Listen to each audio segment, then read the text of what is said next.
आफरीन सौदागर माफी मांगे वरना करूंगा कानूनी कार्रवाई, भाजपा के बिलाल शेख की ललकार। रफीक कामदार, हिंदुस्तानी रिपोर्टर में आपका स्वागत है। जैसे कि आपने देखा, एई कालसेकर अस्पताल, चैरिटेबल अस्पताल, इसके प्रबंधन ने सीईओ आफरीन सौदागर, एमडी डॉक्टर खालिद अंसारी वगैरह की मौजूदगी में एक पत्रकार परिषद ली और अब तक जितने भी आरोप कालसेकर अस्पताल पर लगे उसका खुलासा किया। इस पत्रकार परिषद के दौरान कालसेकर अस्पताल की सीईओ आफरीन सौदागर ने एक बात बताई थी कि भारतीय जनता पार्टी से जुड़े हुए बिलाल शेख ने उनके अस्पताल के बिलिंग सेक्शन में बिलिंग काउंटर से कर्मचारी से झपट्टा मार करके पैसे छीन लिए थे। ये बात जब इस खबर के जरिए भारतीय जनता पार्टी के अल्पसंख्यक मोर्चा के छाने मुमरा के पदाधिकारी बिलाल शेख को पता चली तो उन्होंने भी इस संबंध में एक पत्रकार परिषद ली। इस पत्रकार परिषद में उन्होंने पूरी जानकारी दी, साथ ही दावा किया कि अब तक कालसेकर में कोविड-19 के इलाज के लिए भर्ती 30 परिवारों को उन्होंने मदद की है, जिनमें से कईयों को उन्होंने महात्मा ज्योतिबा फुले आरोग्यदायी योजना का लाभ भी दिला दिया है। और ये भी उन्होंने आरोप लगाया कि इस योजना के तहत लोगों को पैसा देकर उनके बिलों में कटौती करने की बजाय कालसेकर अस्पताल का मैनेजमेंट घपला कर रहा है, घोटाला कर रहा है।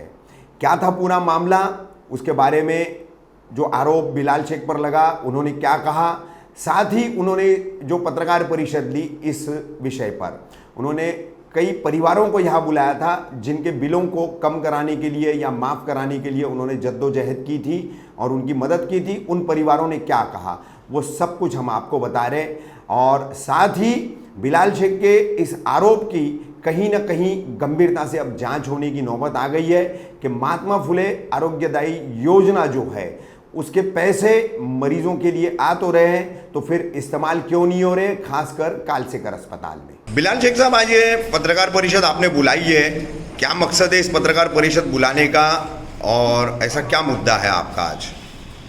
जैसे कि रफी भाई, कल प्रेस कॉन्फ्रेंस हुई कालसेकर हॉस्पिटल में, आप लोग भी वहाँ थे जी, और मेरे पे एक बेबुनियाद इल्ज़ाम लगाया गया है कि 2 दिन पहले बिलाल भाई हमारे हॉस्पिटल में आए थे और काउंटर पे कोई था तो उससे कुछ पैसे छीन लिए।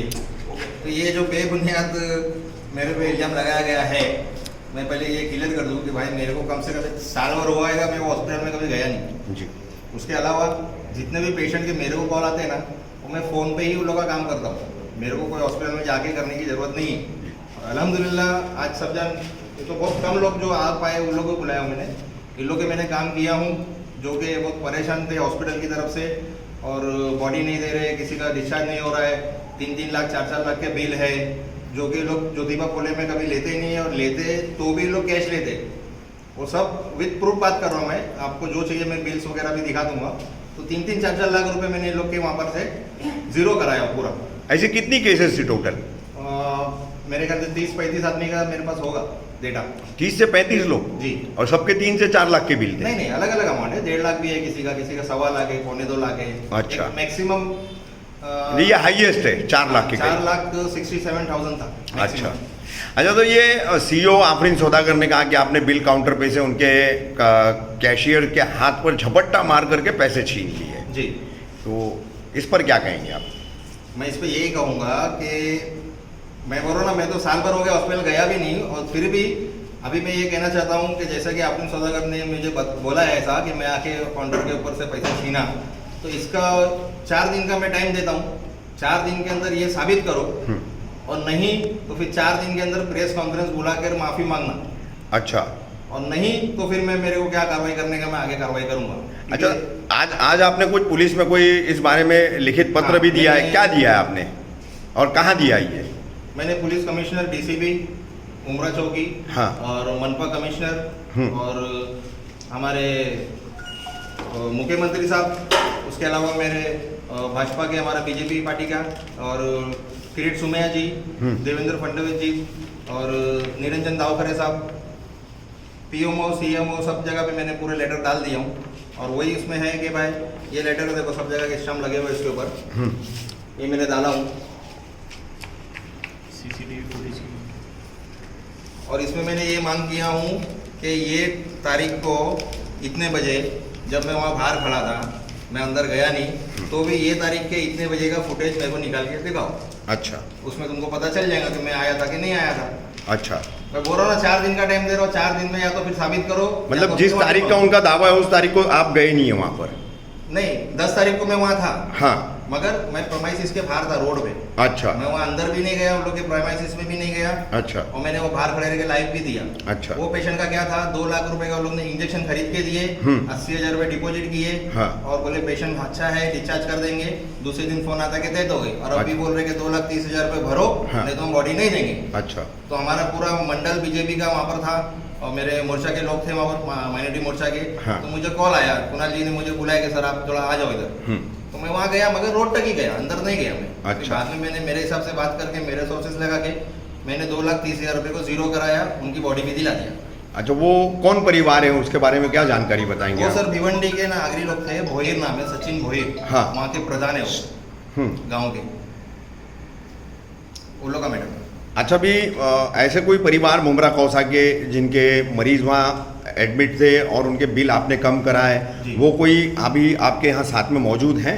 जी सर, वैसे तो मैं बोला ना बहुत जाने, मगर हाँ। जो एक्चुअली शॉर्ट पीरियड में मैंने फोन करके बुलाया, तो जितने आप आए उतने यहाँ पर है। अच्छा। आप इन लोगों को भी पूछ सकते हैं इनके साथ में क्या क्या हुआ कालसेगर में, इस अच्छा। तरह की परेशानी इन लोग उठा के फिर मेरे पास आके बात किए, तो फिर मैंने हेल्प किया। अच्छा, नहीं, सबसे पहले तो आप अपना परिचय दीजिए और अपना रहने का एड्रेस बताइए। मेरा नाम मंसूर है, मैं राबोड़ी में रहता हूँ, जी, सेकंड राबोड़ी में। हाँ मेरी बहन भिवंडी से है, हाँ, उसको मैं कालसेगर में 16 तारीख को एडमिट किया था। अच्छा, तो उसके बाद में वो लोग ने 2-3 दिन के बाद 20 तारीख को इंजेक्शन का बोला, हाँ 35,000 का इंजेक्शन लगेगा, आप जल्दी पैसा दे के इंजेक्शन का बंदोबस्त कर दीजिए। हाँ, तो मैं फिर भी दे दिया, मैं आके पैसा कैश एडवांस उधर भरा, उधर 35,000 रुपये मेडिकल में, हाँ। और इंजेक्शन भेज दिया ऊपर। हाँ, उसके बाद में सेकंड डे छोड़ के थर्ड डे भी बोला कि इंजेक्शन लगेगा करके, 35,000 का इंजेक्शन। हाँ, तो भी मैं दे दिया इंजेक्शन 35,000 का, सेकंड इंजेक्शन। उसके बाद में उसी दिन रात को मेरे को फोन आता है कि आप लोगों ने इंजेक्शन नहीं दिया है।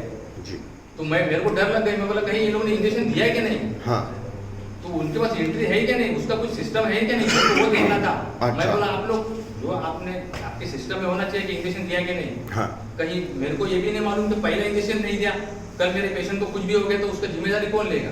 अच्छा। क्योंकि उधर जाने के लिए मिलने के लिए तो है ही नहीं, कोई मिलने को देता ही नहीं उधर। उसके बाद में मैं फिर भी उन्होंने इंक्वायरी किया तो बोले हाँ ठीक है दिया है करके। उसके बाद हाँ। में कुछ 3 तारीख को मेरे पेशेंट को डिस्चार्ज देने का दिन था, तो उस दिन मेरा पेशेंट का बिल हुआ 2,49,000 रुपये। अच्छा, तो उतना पैसा तो मेरे पास नहीं था, और मैं सोचा चलो उधर से कुछ योजना है, कुछ बोले थे मेरे को हो जाएगा करके। हाँ। तो मैं बोला सर कुछ योजना में कुछ आएगा क्या? बोले नहीं नहीं वैसा कुछ होता नहीं है। मैं बोला इतना पैसा मेरे पास नहीं है। बोला तुम बंदोबस्त करो पैसे का, अच्छा। नहीं तो पेशेंट को डिस्चार्ज नहीं मिलेगा। हाँ, तो हमारे बिलाल भाई है, उनसे मैं फोन के ऊपर बात किया, तो तो उन्होंने आप पहले से जानते हैं बिलाल भाई को या किसी ने संपर्क कराया किसी आपका? ने संपर्क कराया, बोले हाँ। आप अच्छे हैं, आप बात करिए उनसे, कुछ तभी आपको हेल्प करेंगे। अच्छा, तो फिर मैं इनको फ़ोन किया, भाई ने मेरे को बोले कि ठीक है आप उनसे बात करिए, योजना से क्या होता है देखिए, क्योंकि इतना बिल मेरे को भी एक्सपेक्टेड नहीं था ये। अच्छा, 2 लाख मतलब 2.5 लाख रुपए बिल, तो इसका कुछ है ही नहीं ना। उसका मेडिकल तो जो महंगा मेडिकल हो तो मैं मेडिसिन मैं दे रहा हूँ, 35,000 का इंजेक्शन। हाँ, उसके बाद भी इतना बिल भरने के बाद मेरी कैपेसिटी नहीं थी। अच्छा, बिलाल भाई को फोन जो आपका बिल था वो बिल कितने दिन का था? 16 तारीख से 3 तारीख तक का, 18 दिन। 16 जून से 3 जुलाई तक का। हाँ। जी ठीक है। तो 18 दिन का कोविड पेशेंट थी आपकी कोविड बहन? पेशेंट थी, अच्छा, और वो ठीक। भी जो टेस्ट होता है उसका तो अलग पैसा लेते थे मेरे पास। अच्छा, बिलाल भाई ने फिर बातचीत की, क्या हुआ फिर? बिलाल भाई ने इधर फोन किए, बोले ठीक है। मैं बोला बिलाल भाई मेरा पैसा नहीं है, और मेरी कैपेसिटी नहीं थी उतना पैसा देने की। मेरी बहन है, वो उसका हस्बैंड रिक्शा चलाता है भिवंडी में, तो आपको मालूम है भिवंडी में रिक्शा में कितना पैसा मिलेगा, उनकी कैपेसिटी नहीं, तो मेरे को फिर भी बिलाल भाई ने बोले ठीक है। तो बिलाल भाई ने काफ़ी कोशिश करके उधर से मेरे को डिस्चार्ज दिलवाया। अच्छा, तो कितना आखिर में आपने पैसा भरा? 2,49,000 बिल था, तो फिर भरना कितना पड़ा? मैं एक्चुअली में उन लोगों ने मेरे को फोन आता था उधर से, क्या आपका पेशेंट है वो आपने एडवांस कुछ भी नहीं दिया है, तो मैं पहले 40,000 रुपये दिया थे कोई, और वो भी उन लोग क्या बोलते थे, वो लेडी कोई फोन आता था, बोलते आपका एडवांस भरो तो पेशेंट को मेडिसिन बंद हो जाएगा। अच्छा, ये कुछ बोलने का तरीका नहीं है ना। हाँ, कल मेडिसिन बंद हो जाएगा मतलब क्या है? अच्छा। उन लोगों के पैसा, पेशेंट तो उधर ही है ना, तुमको पैसा नहीं देंगे तुम मेडिसिन बंद कर देंगे क्या? जबरदस्ती है क्या तुम्हारी? तो मैं बोला ठीक है मैं देता हूँ। उस टाइम तो मैं कुछ बोल नहीं पाता था ना, मेरा पेशेंट है अंदर, एक तो रिस्पॉन्सिबिलिटी है। तो उसके बाद में मैं कुछ 40,000 रुपये भरा। उसके बाद में और 2 दिन के बाद फोन आया, बोला तुम 40,000 रुपये दिया है, तुमका 1.5 लाख के ऊपर गया रहेगा बिल, और एडवांस भर दो करके डिपॉजिट। तो मैं बोला चलो ठीक है। तो मैं 20,000 की तरह से भी किया और डिपॉजिट भरा। मेरा 60,000 रुपये डिपॉजिट भरा उधर में। अच्छा। और उसके बाद में मेरी कैपेसिटी थी, मैं सोचा चलो 60,000 के 1 लाख तक बिल होगा योजना में कुछ एडजस्ट करके। जब 2.5 लाख का बिल देखा तो मेरी कैपेसिटी के बाहर गया हो। तो मेरे को बिलाल भाई ने बहुत हेल्प किया है। तो 3 जुलाई को फिर आखिर में आपने 60,000 रुपये डिपॉजिट किया था, 2,49,000 का बिल था। तो आखिर में बिलाल भाई के मदद से और सहयोग से कितना बिल भरना पड़ा आपको? नहीं, उसके बाद में मेरे को नहीं भरना पड़ा। 60,000 रुपये में ही निपट गया 60,000 सर? नहीं मेरा हुआ, पूरा काम हो गया। हाँ। और बहन अच्छी होकर के बहन अच्छे होके मैं डिस्चार्ज लेकर के वापस आ अगर बिलाल भाई नहीं होते तो मेरे को डिस्चार्ज उधर से नहीं मिलता था। अच्छा। मैं गुल्ला बताऊँ क्योंकि मेरे पास पैसे नहीं थे और अच्छा। उनका लैंग्वेज वही था कि आप पैसे भरो और डिस्चार्ज करके ले। अच्छा। पैसे नहीं भरते हुए आपने योजना के तहत कुछ राशन कार्ड दिया उधर या आधार कार्ड दिया था? नहीं, राशन कार्ड आधार कार्ड दोनों दिया था मैंने, लेकिन उन लोगों का काम था क्या योजना में पेपर फॉलो करने के लिए आगे उन्होंने भेजा नहीं था पेपर। उसमें उन्होंने आपकी मदद करनी चाहिए थी प्रोसेस पूरा करने में, वो की नहीं उन्होंने। ठीक। क्या बताएंगे आप, आपकी क्या केस थी? मेरा नाम इकबाल खान है और मेरे मामू एडमिट थे कालसीकर में। कहाँ रहते आप? मैं श्रीलंका में रहता हूँ। कौन सा श्रीलंका? श्रीलंका में। अच्छा। हाँ। तो मामू एडमिट थे, 22 तारीख को एडमिट हुए, 24 दिन के लिए एडमिट थे वो। 22 जून को? 22 जून को एडमिट हुए। हाँ। ठीक है, 24 दिन के लिए एडमिट थे वो। और फिर उस दरमियान में उनका हमने स्टार्टिंग में 10,000 रुपया भरा और स्टार्टिंग से ही मैंने बिलाल भाई को फ़ोन किया था और बताया था उनको कि ऐसा ऐसा है मामू एडमिट। बोले राशन कार्ड और आधार कार्ड वहाँ सबमिट करना पड़ेगा योजना के अंदर, तो आपको कोई बिल या कोई इंसान तकलीफ नहीं देगा, कोई फोन नहीं आएगा, आपका पूरा पैसा जो है योजना में हो जाएगा। हाँ। बट ऐसा हुआ कि जैसे जैसे बिल बढ़ते गया रोज मुझे फोन आते थे हाँ। कि बिल बढ़ रहा है आपका, पैसा क्यों नहीं भर रहे हो। फिर बाद में बुला के, फोन पे तो नहीं बोलते थे उन लोग ऐसा, लेकिन मुझे बुला के ऑफिस में बिठा के बोलते थे कि अगर पैसा नहीं भरोगे हाँ। तो हम आपका दवाई बंद कर देंगे। और मेरे सामने बाकायदा एक वो जो बिलिंग में बैठता है उसने फोन करके मेरे सामने बोला कि इनका मोहम्मद इलियास सिद्दीकी का दवा बंद कर दो। अच्छा। ये पेशेंट का दवा बंद करो। तो मैंने बोला सर ऐसा मत करो, मैं इंतजाम कर रहा हूँ। उनके सामने यही बोलना पड़ता था। फिर बिलाल भाई से बात होती थी, बिलाल भाई बोले आप कंप्लेन लेटर लिखो, क्योंकि ऐसा कोई कर रहा है, कोई दवा नहीं कर रहा है तो मैं मेडिकल नेग्लिजेंस का उनके ऊपर केस हो जाएगा। हाँ। आप कंप्लेन लेटर लिखो। और हर बार मेरी मामी को फोन कर करके सताते रहते थे। अच्छा। आप बिल भर रहे कि नहीं, 2,60,000 हो गया, 2,40,000 हो गया। एंड में 3,63,000 बिल हुआ। हाँ। और फिर बिलाल भाई ने जैसा बोले थे कि पैसा कुछ भरना नहीं है, स्कीम में पूरा पास हो गया, उनको आप पैसा दोगे तो डबल पैसा हो जाएगा, उनकी जेब में जाएगा। तो मैं बैठा था, मुझे बोला भी उन्होंने आपका स्कीम का काम चल रहा है, आप बैठो। मुझे डिस्चार्ज देके ट्रांसफर करना था बिलाल हॉस्पिटल में ट्रांसफर करना था, क्योंकि नॉन कोविड हो गए थे वो। तो उन्होंने ही बोला था ट्रांसफर करके बिलाल में ले लो। तो अब उन्होंने टाइम वेस्ट कर रहे हैं, हमारा टाइम वेस्ट कर रहा है। मामी को खाई थी, क्योंकि बिलाल में कैसा है कि अभी बेड रिजर्व करके रखा हुआ था। हाँ। जितना जल्दी से जल्दी पहुंच जाए उतना अच्छा। हाँ। तो भाई में मामी बैठे थे और वो टाइम वेस्ट करते करते फिर वो बाहर चला गया। वो जानबूझ के कर रहा था ऐसा, 1.5-2 घंटा बिठाया। उसके बाद में चाय की डबरी पे खड़ा था और फिर मामी उधर खुद ही भाग के गए, बोले क्या करो, कुछ करो ना सर, जल्दी करो, डिस्चार्ज करो। तो उसने बोला नहीं ऐसा नहीं है, काम करो, खाली दवाई का पैसा भर दो। सबके साथ यही टेक्निक करते हैं हम लोग, जितने पेशेंट दूसरे भी मिले ना, हाँ। सबके साथ सेम टेक्निक करते हैं। बोलते दवा का पैसा भर दो, चलो जान दो, बाकी जो है 1,20,000 भर दो। उसने बिल भी नहीं देखा था हमारा कि अच्छा। कितना बिल है, अपनी मर्जी से। कितना बिल था आपका? 3,63,000 था और 3,63,000 रुपए। अच्छा। और 10,000 हमने पहले भरा था। अच्छा। 10,000 हमने भरा था एज एडवांस। हाँ। और उसके बाद में वो बोल रहे हैं कि अच्छा 1,20,000 भर दो दवा का, डायरेक्ट एकदम चाय पी रहा है और चाय पीते पीते बात कर रहा है, बोले 10,000 भर दो। अच्छा। 1,20,000 भर दो। तो मामी बोले इतना तो पैसा है नहीं मेरे पास। तो बोले नहीं एक काम करो, दूसरे 2 जन थे उन लोग के बिलिंग पे बैठते, मेन हेड बिलिंग के वही है। तो उन्होंने बोला कि एक काम करो 50 दे दो, चलो। तो मैं उतनी देर में पहुंच गया। तो मामी को बोला मामी 50 कहाँ से देंगे, जब बिलाल भाई अपने को बोले पैसा नहीं देना है। तो बोले तो रुको ना, उधर हो जाएगा, नहीं दो पैसा। मतलब उन लोग टरका रहे थे, बोले नहीं पैसा कैसे नहीं, हम लोग यहाँ ट्रीटमेंट किए, तुम्हारा MJ-PJ से पास हो जाएगा तो पैसा मिल जाएगा। मतलब उनको वो बेचारे को परेशान कर रहे थे। और लास्ट में उन्होंने 40,000 रुपया लिया। बोले अच्छा 40,000 भाव तो कर रहे थे, चाय की डबरी पे बार्गेनिंग हो रहा था। बार्गेनिंग हो रहा था एकदम। अच्छा। तो बार्गेनिंग करके 40 में 30 बोल रहा था, बोले नहीं 30 में तो नहीं हो जाएगा, बहुत कम हो जाएगा, हाँ। 40 ले लो। तो 40,000 रुपया उन्होंने लिया और बिलिंग काउंटर पे जाके मामी ने भरे और एज एन एडवांस उन्होंने लिख के दिया 40,000 रुपये। अच्छा एडवांस लिख कर दिया 40,000 रुपये, अच्छा और फिर बाद में डिस्चार्ज दे दिया। अच्छा उन लोग उधर के मैनेजमेंट सब ऐसे ही करते हैं और सब पेशेंट के साथ यही उन लोग का सिस्टम है। जिमी भाई क्या बताएंगे, आपके साथ में भी आपकी शिकायत है कालसेकर अस्पताल की ज्यादती को लेकर? 26 तारीख को मेरे जो ससुर हैं, हाँ। उनका डिस्चार्ज होने के बाद नीचे लाने के दौरान 2.5 घंटे का पीरियड इन लोगों ने लगाया, और वो 2.5 घंटे के आने के बाद मेरे ससुर 90% तक ऑफ हो चुके थे, सिर्फ एक सांस से चल रहे थे। वहाँ के डॉक्टर के आधार रिपोर्ट के हिसाब से ये रिपोर्ट बताती है कि मेरा पेशेंट एकदम परफेक्ट था, जिसे खालिद अंसारी ने डिस्चार्ज किया। उसके 2.5 घंटे के पीरियड में इन लोगों ने बहुत बड़ी अंदर कोई भूल चूक किए हैं कि जिसमें मेरा पेशेंट ऑफ हो गया। अच्छा, उसके बाद मैं आपको ज्योतिबा फुले स्कीम के ताल्लुक से बताना चाहता हूँ। ये मेरे राशन कार्ड, आधार कार्ड जमा करने के बाद इन लोगों ने 20,000 रुपया मुझसे कहा कि अप्रूवल हुआ।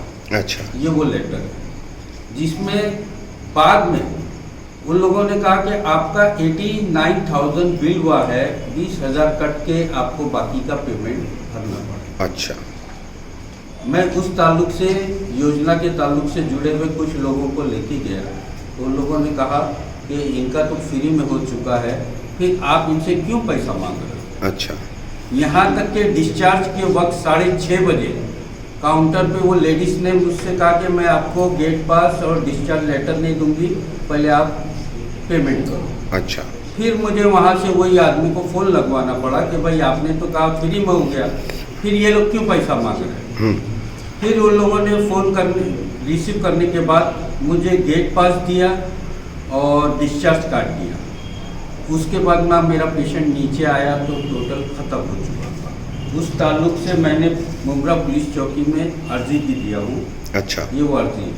नहीं ठीक है, पुलिस को आपने अर्जी दी है, ये मेडिकल नेग्लिजेंस का केस है, तो महाराष्ट्र मेडिकल काउंसिल या हेल्थ मिनिस्ट्री को कोई एप्लीकेशन दी आपने? मैंने हेल्थ मिनिस्टर, मेडिकल काउंसिल और कमिश्नर ऑफ थाने पुलिस, यानी इन सबको सीसी किया है आपने? जी, मैंने इन लोगों को ये अपनी अर्जी दिया हूँ जी, जिसमें उन लोगों ने 3 दिन पहले पुलिस ने मेरी सहायता करी। हाँ, उन लोगों ने मुझे आश्वासन दिया था कि हम आपकी सहायता करेंगे। उन लोगों ने मेरी सहायता करी और सीसीटीवी फुटेज की मांगनी लेटर कालसेकर हॉस्पिटल को भेजी। अच्छा, ठीक, तो इस ताल्लुक से मैं यही चाहूँगा कि इंसाफ मिले। एक ज़ईफ आदमी जो परहेजगार आदमी था वो बेमौत मर गया, उसको इंसाफ मिले। क्या नाम है आपका, कहाँ रहते हैं, और आपके पेशेंट के बारे में क्या बताएंगे आप, और बिलाल भाई ने कैसी मदद की उसके बारे में क्या बताएंगे? मेरा नाम रूबी है और मेरी मम्मी को कोरोना पॉजिटिव हुआ था। तो पहले तो प्राइम में थे, तभी तो नहीं था कोरोना, लेकिन प्राइम में जब हम लोग वहाँ पे गए तो वहाँ पे उन्होंने ज़्यादा बिल बनाया था। जी। तो बिलाल भाई ने वहाँ पे कॉल करके डिस्काउंट करवा दिए 5,000 का। उसके बाद में हम लोग कालसेकर में गए लेके, तो वहाँ पे उन लोग एंट्री नहीं दे रहे थे, बोलते पहले पैसे जमा करो।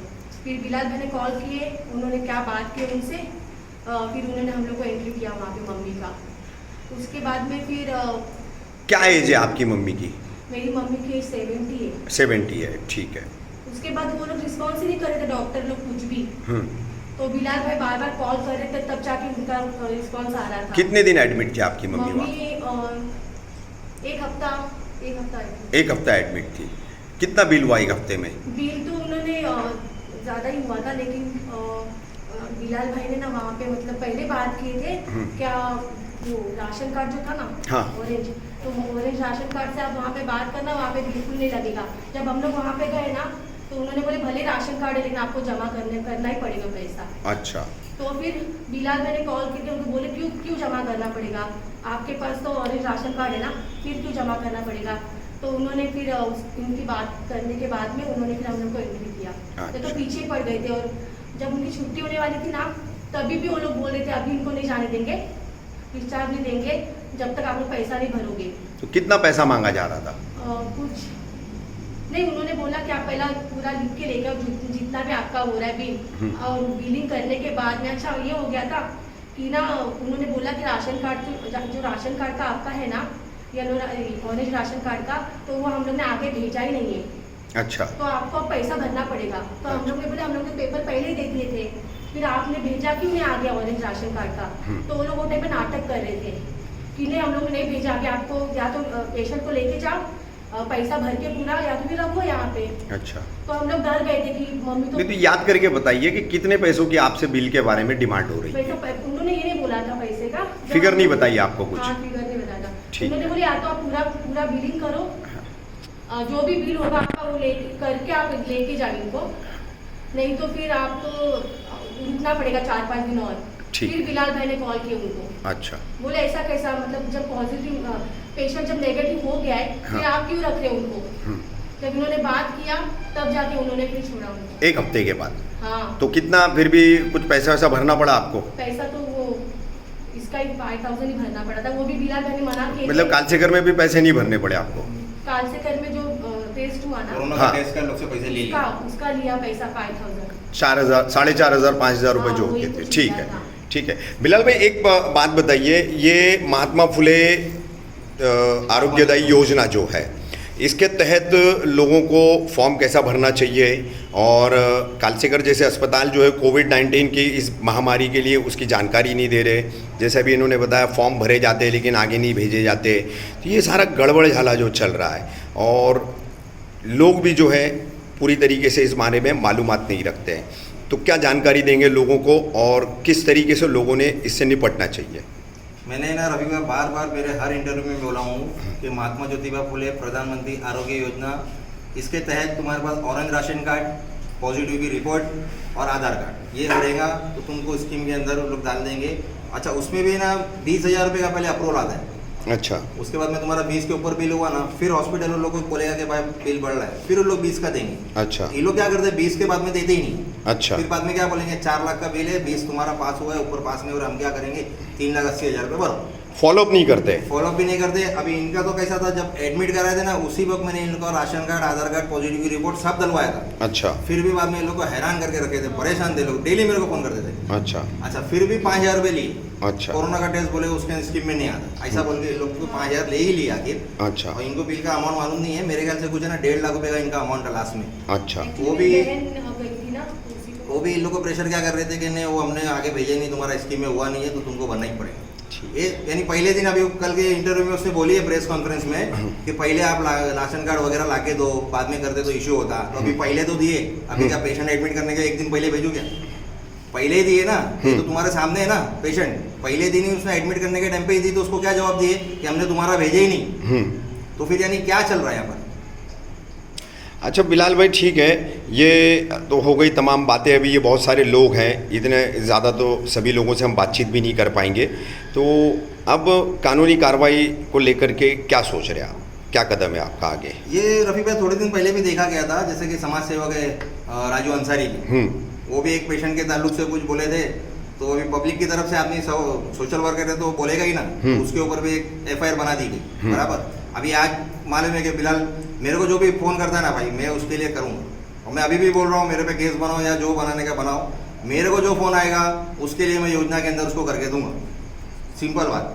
अभी मेरे पे लोग ने बोले कि भाई मैं FIR करूंगी, अपने आप लोग पूछ रहे थे FIR क्यों नहीं किए, तो बोले नहीं मैं आज शाम में जाके FIR करूंगी। तो अभी मैं वही बोल रहा हूँ, उन्होंने तो सीधा इल्ज़ाम लगाई थी ना आप पर कि आपने काउंटर से कैशियर से जो है पैसा छीना है, मैं बोल रहा हूँ, मैं तो साल इट्स भर लाइक से- रॉबरी, समझे, लूट हो जाती है ना, तो इसीलिए हमने उससे पूछा था। अच्छा रॉबरी बोले तो अपन क्या वो जंगल में क्या कि कोई भी आके रॉबरी करेगा, वो उनके तो वहाँ पर बाउंसर खड़े हैं सब, तो ऐसा कैसा बिलाल अंदर घुस के काउंटर पे से पैसा ले लेगा? बाउंसर सो रहे थे क्या सब?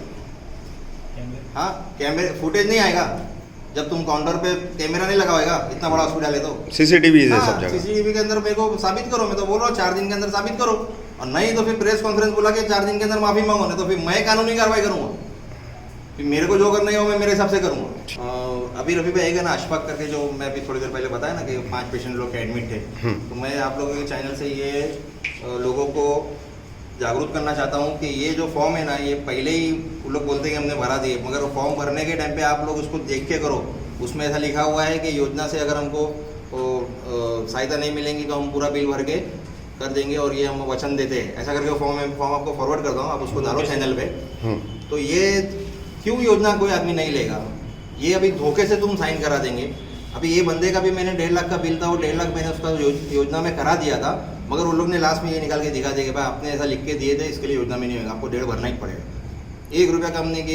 एक सवाल है जिनकी मतलब जैसे आपने बताया 20,000 का पहला इंस्टॉलमेंट योजना में आ जाता है, उसके बाद फॉलोअप नहीं होता है, तो वो तो ऐसा दिखाया जाता होगा ना कि फॉलोअप नहीं हो रहा है, और वो फॉलोअप करते होंगे, पैसा आता होगा, वहाँ से अलग पैसा लेते होंगे और मरीजों से अलग पैसा लेते होंगे, यानी एक केस पे डबल अमाउंट भी आने की फिर इसमें घोटाले की ये आशंका है ना। अभी जैसे कि जिमी सर ने बताया ना, हाँ, 20,000 रुपये का, हाँ, बोले भाई आपका 20 ही पास हुआ, बाकी का भरो। हाँ, तो ये 20 के ऊपर जब बिल गया ना, तो हॉस्पिटल वहाँ पर योजना वाले को एक लेटर भेजता है कि भाई 20 के ऊपर का इनका बिल हुआ है और 20 भेजो। अच्छा, तो ये लोग क्या करते हैं, वो अपने को क्या बोलते हैं, भाई 20 ही पास हुआ है, हाँ, अब तुम्हारा 1.5 लाख का बिल है ना, तो 31 तुमको भरना ही पड़ेगा। हाँ, बाद में वो लोग तो फिर वो पूरा अमाउंट जमा करा दे योजना में। अच्छा, तो वहाँ से भी 1.5 आ रहे, यहाँ हाँ, से भी 31 आ रहे।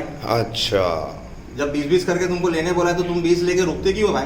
मतलब एक तरह से बिलाल शेख साहब ये कहा जाए कि आप इस योजना के तहत कालसेकर अस्पताल बहुत बड़ा घोटाला कर रहा है, कोविड-19 के नाम पर जो है लोगों के महात्मा फुले आरोग्यदायी योजना के पैसे खा रहा है, यानी कि मुर्दे का कफन तक नहीं छोड़ रहा है, ये आरोप लगा रहे हैं, ये कहना सही रहेगा? बराबर है ना, तुम डबल चार्ज कर रहे हो। जब तुम योजना में जब पेशेंट को डाल दिए तो फिर तुम कैश ले के जा सकते हो।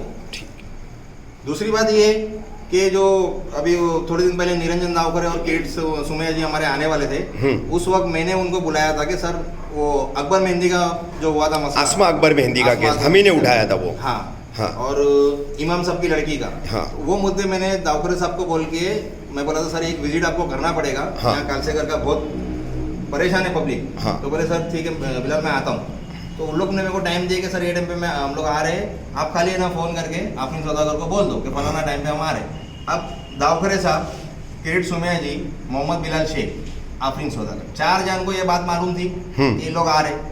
तो फिर वहाँ पर लॉकडाउन का पालन करते हुए सत्ताधारी पार्टी के नगर सेवक उल्लंघन करते हुए, नहीं पालन करते हुए भाई, पालन कहाँ से हुआ, जमा थी ना, भीड़ जमा हो गई तो लॉकडाउन और कर्फ्यू दोनों तोड़ा गया ना। हाँ, तो वो पालन करते हुए वहाँ पर अच्छा, पालन करते हुए वो खड़े थे गेट पे। अच्छा, तो उनको कौन बोला, यानी तुम क्या पॉलिटिकल खेल खेल रहे क्या हॉस्पिटल के अंदर? अच्छा, तुम तुम्हारा पेशेंट की बात करो ना यार, तुमने काय को वहाँ पर सबको जमा करके रखे?